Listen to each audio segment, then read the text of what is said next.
2019, Doctor Who lost one of its key contributors, Terrance Dicks, writing both TV serials and penning the vast majority of the infamous Target novelisation series. In today's review, I take a look at both Volumes 1 and Volumes 2 of the Essential Terrance Dicks, released by BBC Books, presenting 10 novels as voted for by Doctor Who fans, featuring many classic series Doctors from the 1960s, 70s and 80s. Both books are available to order now in hardback at a recommended retail price of £25. However, as always, the vast majority of retailers may be selling them for ever so slightly cheaper. And if you are interested by these book releases, I certainly recommend ordering them from your local bookshops in order to support smaller indie book businesses. So let's take a closer look at the overall style of these books. Now, both of them are very uniform in their design. Of course, we have the white variation or cream for Volume 1, and then we have this much darker design for Volume 2. It's almost like the white and black Guardian from the 5th Doctor era. Now, of course, the Target novelisation range is known for the very iconic artwork. Arguably, the artwork is just as famous as the actual stories themselves. In fact, previously, earlier this year, I did, of course, cover the excellent Candy Jar Books release Clack with the artwork of Chris Achilleos, and in a short review summary, it is one of the best things that I've ever purchased in many years. I do absolutely adore that book, and if you are a fan of Doctor Who Target novelisations, that is most certainly a book for you. Now, for this range, they've gone with a much more simplistic yet stylish design, and to be honest, I think it works very well. As we can see on this cover art here, of course, we have multiple different incarnations of the Doctor and the Daleks and the Sontarans there at the very bottom, and the only reason why this works is because all of the artwork is done by Chris Achilleos. However, we do, of course, have 10 different stories within these books, and all of them are spread throughout the 1960s to 1980s of Doctor Who, so naturally we have lots of different cover artworks, and therefore a collage wouldn't necessarily work. So we've this time round just gone with the titles of the stories in this rather lovely cubic style design. So firstly, taking a closer look at Volume 1, at the very top we have the current era Doctor Who logo. And I must say that this logo does have a habit of fitting in regardless of the product and whatever era it is from. It's a rather lovely golden embossed design with, of course, the black BBC logo there at the very top, looking very stylish indeed. And then just below this we have the Essential Terrance Dicks Volume 1. Volume 1 features a foreword by Frank Cottrell-Boyce, and then alongside this we also have the inclusion of the Target novelisation logo, which is a really lovely touch, and of course something that no Target novelisation by Terrance Dicks would be complete without. Volume 2 copies exactly the same design, making a rather lovely uniform collection. However, I must admit, I think I do like this variation of cover artwork more. I think that the gold really pops with that brilliant black background. And the second volume features a foreword by Robert Webb. Of course, one of the lovely celebratory aspects of both Volumes 1 and Volumes 2 is that all 10 stories have been voted for by Doctor Who fans, and are merely the tip of the iceberg when it comes to Terrance Dicks' contributions to the Target novelisation series and Doctor Who as a whole. So firstly, we have the second Dalek story of all time, the Dalek Invasion of Earth.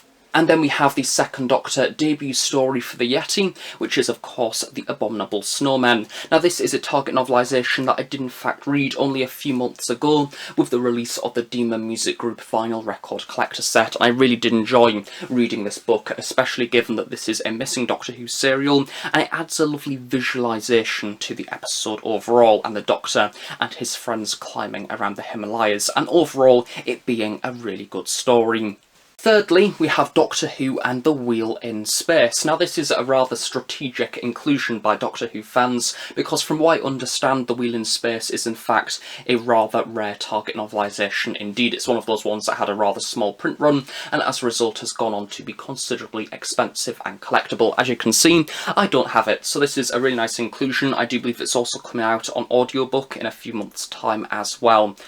Next up, we move into the colour era of Doctor Who in the 1970s with the third Doctor story, The Auton Invasion.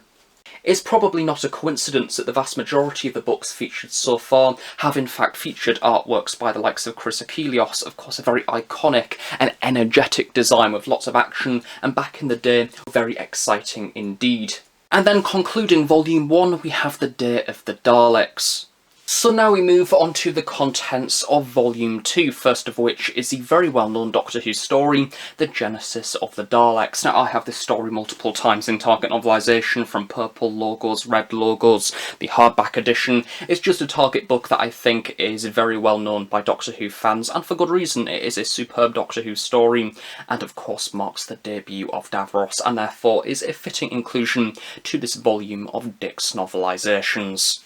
Next up, we continue with the very iconic Doctor Who stories in the Philip Hinchcliffe era of the show. It is, of course, The Pyramids of Mars, one of my personal favourite classic Doctor Who serials, along with many Doctor Who fans, of course, featuring Sutekh and the wonderful Elizabeth Sladen.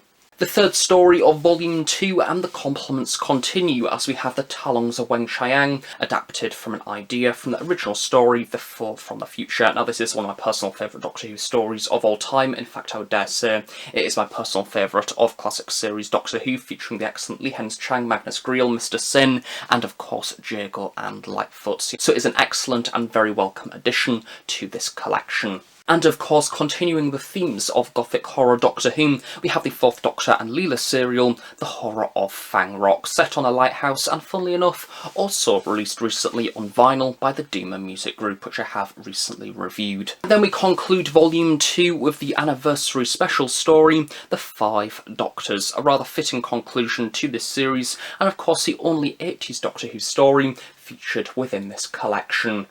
So flipping the books around to take a look at the back, it is worth noting that Volume 1 is in fact bigger than Volume 2 ever so slightly. Both of them are very big books indeed, of course marking the many stories within this collection. They're almost holy manuscripts or something like that. Or I suppose in a way they are a transcript very much of the history of Doctor Who, and the Target novelisations once one of the only ways to revisit Doctor Who stories, so it does very much mark a history of Doctor Who and how it's been consumed, I suppose, by Doctor Who fans over the years. So on the very back of the book we continue that lovely consistent design. We have the lovely Target logo there at the very, very top, and then we have the black and cream design with the barcode at the bottom, and then we have a brilliant quote, of course, from the people who have contributed the forewords. So Terrance Dicks believed that children deserve the very best, and that if you gave them the best, they would grow up to give their best. He was one prepared to go without praise and prestige himself, just to make sure we got the best. And that's a really lovely description, of course, of his character, and marking his contribution to the Doctor Who universe. The very fact that we have these books is of course a testament to his wonderful contributions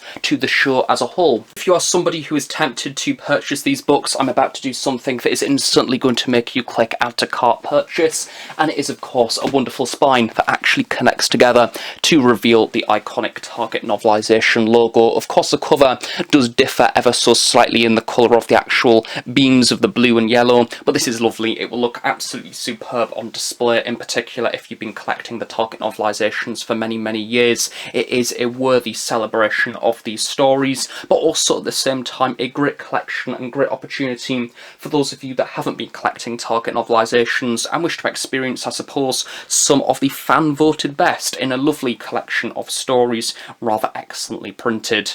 So taking a look on the insides of the book now, both of them are exactly the same overall in layout, just with the cream and black backgrounds. Of course you have the dust jacket there, revealing the book underneath the lovely hardback red with of course the embossed Doctor Who logo on the side. I tend to remove the dust jackets when reading books just so it doesn't slide all over the place. So we have a little description about Terrance Dicks there, and the same can be said at the very back as well. We have a lovely image of him and a little bit about his contributions to Doctor Who over the many years. So as we take a look on the inside, of course, you have the initial production credits, plus the immense contents and the different stories marked and when you can find the different chapters. As for the actual printing itself, of course, it is lovely to have these Target books in a brand new publication, of course, as opposed to being a lovely yet sort of coffee-stained, original, dated, yet very loved design just onto new binding after all of these years. Of course, the actual writing itself is rather bold. It is a rather big font. It's nice to see that it's not been crammed in to a book that shouldn't be of that size, very much like some of the new series Target novelisations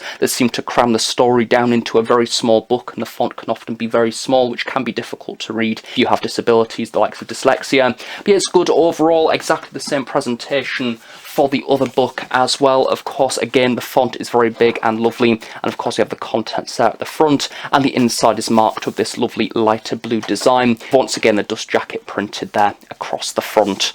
So in conclusion, for Doctor Who, The Essential Terrance Dicks, both Volumes 1 and Volumes 2, I think this is a case of a Doctor Who book release that is most certainly for the collectors, especially if you purchase these books back when they were initially released many years ago. The Target novelisation series does hold a lot of memories for Doctor Who classic series fans, being of course once one of the only ways to relive some infamous Doctor Who stories. And I imagine that seeing this book released now in memory of an incredible Doctor Who author is a really lovely thing to be able to add to your collection. So it's one of those book releases that is definitely a collector's piece, but also if you're somebody who hasn't ventured into the Target novelisation series, this is the perfect opportunity to do so, especially when accompanied alongside the new series Target novelisations that are rather handily advertised at the back of this book. It is a rather exciting feeling to think that some younger viewers of Doctor Who these days might actually pick up this book